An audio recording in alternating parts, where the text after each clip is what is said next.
Tyrannosaurus Rex. Here is something nobody tells you. The most famous animal that ever lived on this planet had lips. Actual, fleshy lips. That iconic image of the T-Rex with its teeth permanently bared, jaw open to the world, probably wrong. Its teeth show none of the drying and damage you see on animals without lip coverage. For over a century, we had the face of the king completely wrong. Its bite force was 57,000 newtons, the most powerful of any land animal that has ever existed. It didn't just bite through flesh, it bit through bone. We have fossils with T-Rex teeth marks punched clean through solid bone to prove it. And those tiny arms everyone jokes about. Each one could curl 430 pounds. They weren't weak, they were just impossibly short. Evolution gave the most powerful predator in history arms it could barely use.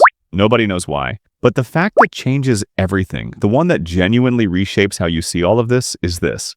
T-Rex lived closer in time to you than it did to Stegosaurus. These two animals, always shown fighting in movies and books, never once shared the same Earth. To a T-Rex, Stegosaurus was already ancient history. The king wasn't just powerful, it was the last of its kind, standing at the very edge of a world about to end. Spinosaurus. For decades, the debate was settled. T-Rex was the largest carnivore that ever lived. And then, in 2014, everything fell apart. New fossils from Morocco revealed that Spinosaurus was potentially 20 feet longer, up to 59 feet of predator, 20 tons, with a sail on its back made of spines reaching 5 feet tall. It didn't just dethrone T-Rex, it made T-Rex look average. But here's what truly breaks your brain.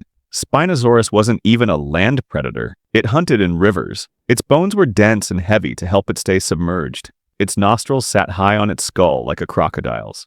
In the rivers of North Africa, 95 million years ago, it was a 50-foot river monster hunting in a landscape so dangerous that almost everything in it was a predator.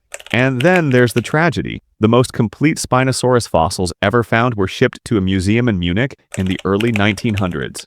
In 1944, Allied bombing raids destroyed that museum. The bones, 95 million years old, irreplaceable, were gone overnight. For decades afterwards, scientists were trying to understand this animal from memory and fragments and old photographs.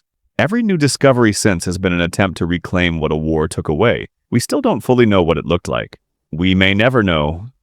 Brachiosaurus, 85 feet long, 40 feet tall. Its neck alone stretched 30 feet, longer than most dinosaurs' entire bodies. It needed up to 400 pounds of plant matter every single day just to stay alive.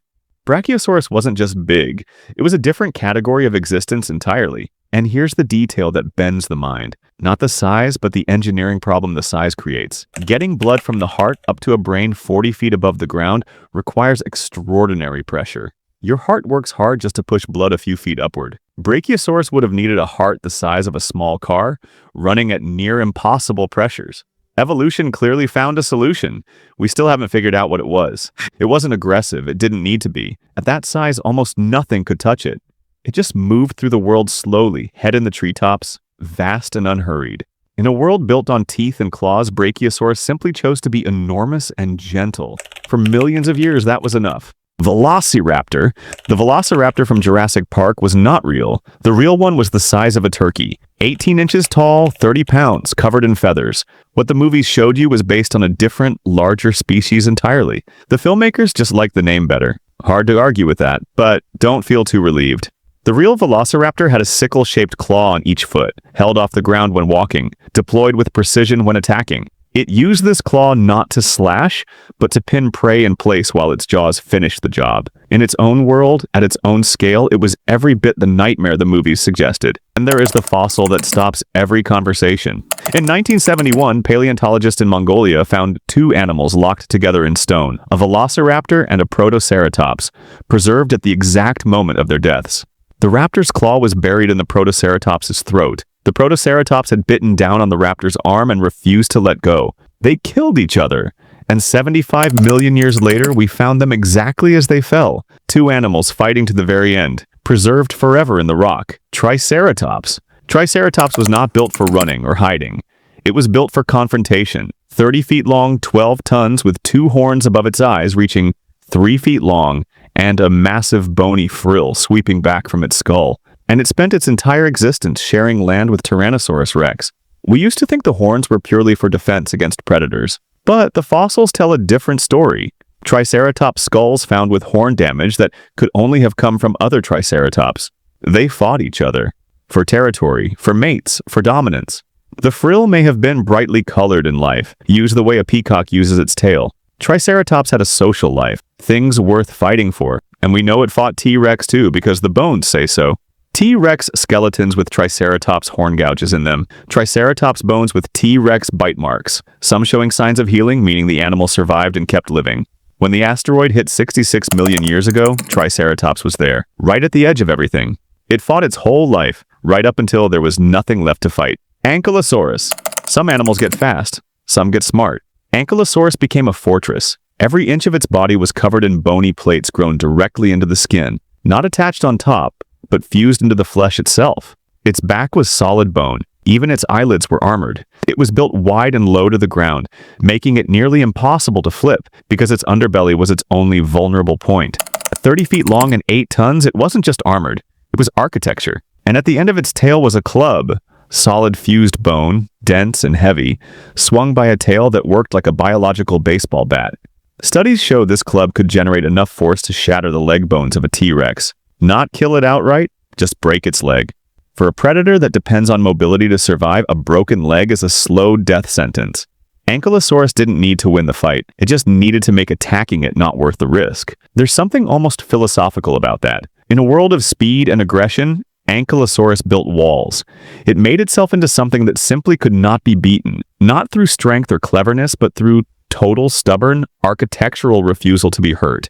And for millions of years, it worked perfectly. Argentinosaurus. Almost nobody outside of paleontology knows this name, and that is one of the great injustices of popular science because Argentinosaurus was, as far as we can determine, the largest land animal in the entire history of life on Earth. Up to 130 feet long, up to 80 tons. A single vertebra from its spine was 5 feet tall, taller than most of the humans who eventually dug it up. The largest elephant alive today weighs 7 tons. Argentinosaurus was more than 10 times heavier. It had no predators. Nothing alive 93 million years ago could kill a full-grown one. It simply existed beyond the reach of danger, moving slowly through the landscape, its footsteps shaking the ground for miles, eating constantly, unhuntable and vast. There is something almost lonely about that. To be so enormous that nothing in the world can threaten you. To move through life completely, utterly alone in your own scale. We don't have a complete skeleton. The full picture is assembled from fragments. Some vertebrae, pieces of legs, bits of ribs, which means there is a real possibility we've underestimated it. That somewhere in the Patagonian desert, the rest of this animal is still buried. Waiting, ready to make the numbers even more impossible than they already are. Microraptor? 16 inches long, less than 2 pounds. And it might be the most important dinosaur on this list. Microraptor was discovered in China in 2000, preserved in extraordinary detail. It had 4 wings, 2 on its arms, 2 more on its legs, forming a second, complete set below the first. Nothing like it had ever been found. Nothing like it has been found since. It glided between trees using all 4 wings to control its descent. And it was feathered in iridescent black. We know this from microscopic analysis of the fossil itself, meaning it likely shimmered in the light the way a crow or a starling does today. A tiny gleaming 4-winged glider moving through forests that no longer exist. Microraptor is the clearest link we have between dinosaurs and birds. Not a missing link, a found one. The moment in the fossil record where dinosaur and bird become the same thing, which means birds are not the descendants of dinosaurs. Birds are dinosaurs. Every sparrow, every crow, every pigeon on every city street right now is a living dinosaur. The lineage never ended. The asteroid 66 million years ago wiped out the giants. But one small feathered branch of the family survived. It adapted. It spread. Today, birds are the most successful group of land vertebrates on Earth. Over 10,000 species on every continent, in every climate, in every corner of the world. The age of dinosaurs never ended. You just have to know where to look.